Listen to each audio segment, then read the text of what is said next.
Hi, how are you? こんにちは、みずきです。はい、今日もやっていきたいと思いますが、皆さんお元気ですか？はい、いいですね。元気かな？元気だといいなという気持ちで今聞いています。私はいつも通り今日もめちゃめちゃ元気です。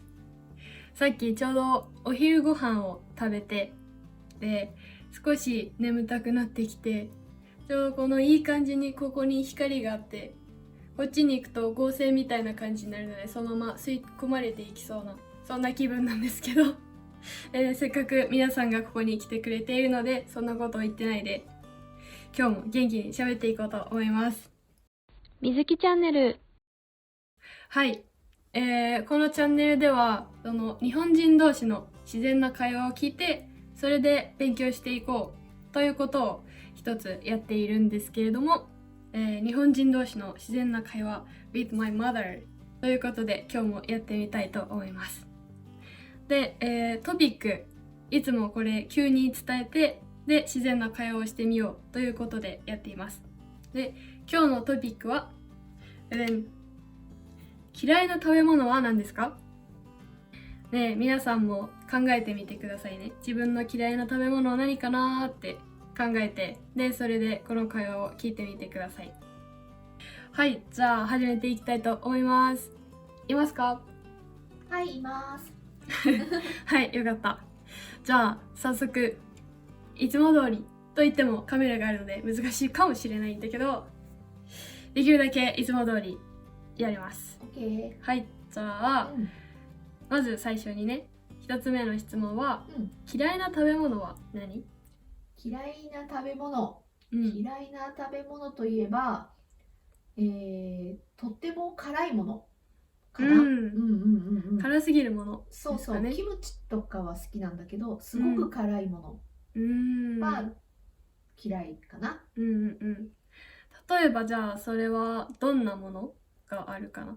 そうね、すごく辛いカレーとか、すごく辛いラーメンとか、そういう感じかな。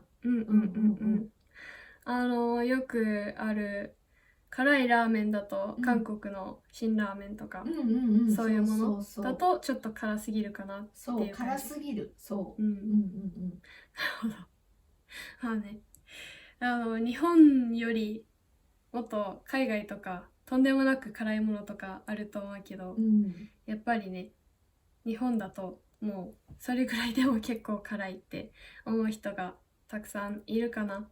どうかな。でも好きな人もいるね。そういうのが好きっていう人もいると思うけど、それはじゃあ子供の時からずっと嫌いっていうか苦手？そうね、特に子供の時はもっと辛いの食べられなかったし、で、大人になっても、そうね、子供の時からずっと辛い、すごく辛いものは苦手。じゃあなんか例えば、日本以外で辛いものを食べたことはある？あるよ。前にインドネシアに旅行に行ったことがあって、で、ナシゴレンを食べたんだけれども、その時に、ナシゴレンは辛くないんだけど、その隣にある添えられていた緑のものを食べたら、口から火が出るくらい辛くて、それは、後で聞いたら、青唐辛子だったからすごく辛かった。でもそれはインドネシアでは普通に一緒に食べるものとして置いてあるの？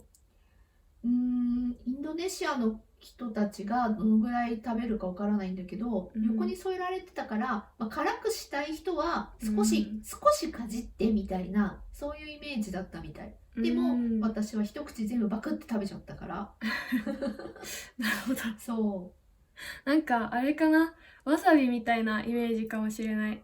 例えば逆に日本に旅行に来た人で、わさびを見て最初何か分かんなくて、でガカモレアボカドペーストみたいなと思って、すごい量を一口で食べたら、友達もびっくりしてたし、それ食べたらもうすごい辛くてアボカドじゃなかったみたいな、そういうことがあったって聞いたんだけど、そんな感じかな。なるほど、確かに、そうだね、そういう感じだと思う。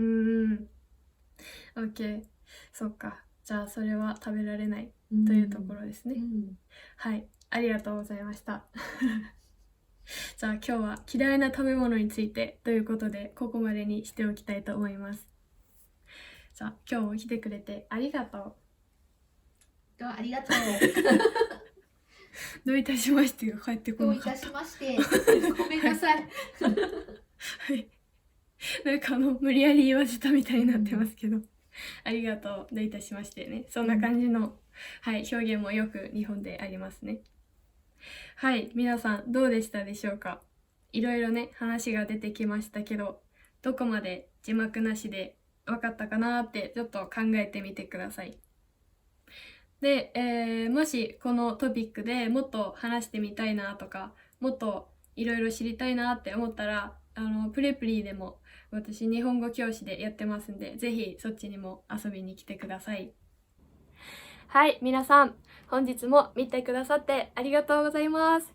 はい、それでは今日もですね、こちらの会話の中から言葉や文法をピックアップしたいと思います。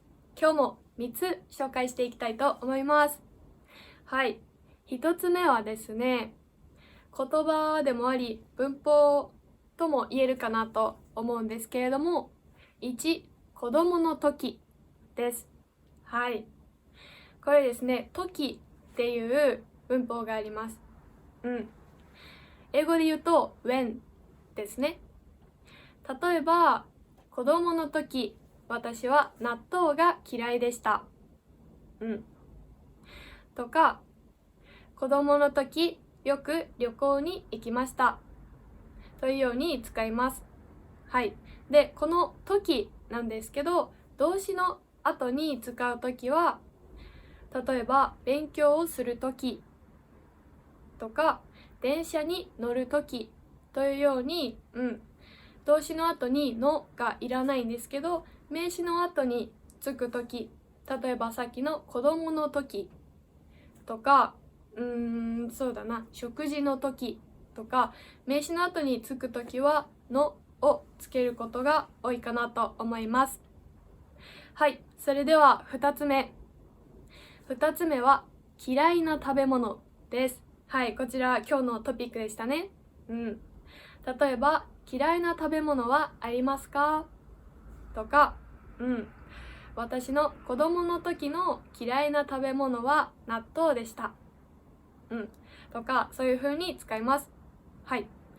で、こちら嫌いという言葉は結構強い言葉でもあるので、使う場面には気をつけてください。例えば自分がね、あまり好きじゃない食べ物とか、そういう時には嫌いという言葉を使っても、特に誰もなんか悲しい気持ちとかそういう風にはならないかなと思うので、嫌いな食べ物というのは大丈夫なんですけど、そうですね、もし違うシチュエーションの時ですね。例えばじゃあ、そうだな、他の人が、友達とかがですね、友達が私とっても納豆が好きなんですって言ってきてくれたとします。で、私はちょっと納豆嫌いなんだよなって心の中で思ったとしましょう。で、私納豆嫌いなんだよねって言っても、大丈夫ではあるんですけれども、ちょっとね、その友達は好きと言っているので、そのものについて嫌いっていう強い言葉、反対の言葉って言ってしまうと、もしかしたら悲しい思いをするかもしれないので、柔らかく言いたい場合には嫌いの代わりに、そうなんだ、私ちょっと納豆苦手なんだよねとか、そっか、私はちょっと納豆あんまり好きじゃないんだよねとか、嫌いをあまり好きじゃないとか苦手という言葉に置き換えると少し柔らかくなるかなと思います。はい。またこちらですね、いろんなシチュエーションによって使い分けとかもあるかなと思いますので、はい調べてみてください。はい、それでは最後3つ目は辛いです。こちらは例えば、私は辛いラーメンが大好きですとか、あとは辛い食べ物食べられますかとか、そういう風に使います。はい、それでは皆さんこちらの3つですね、自分でも調べて使ってみてください。それでは今日はここまでにしたいと思います。今日も見てくれてありがとうございました。それじゃあまた次回お会いしましょう。またねー。See you later. Bye bye.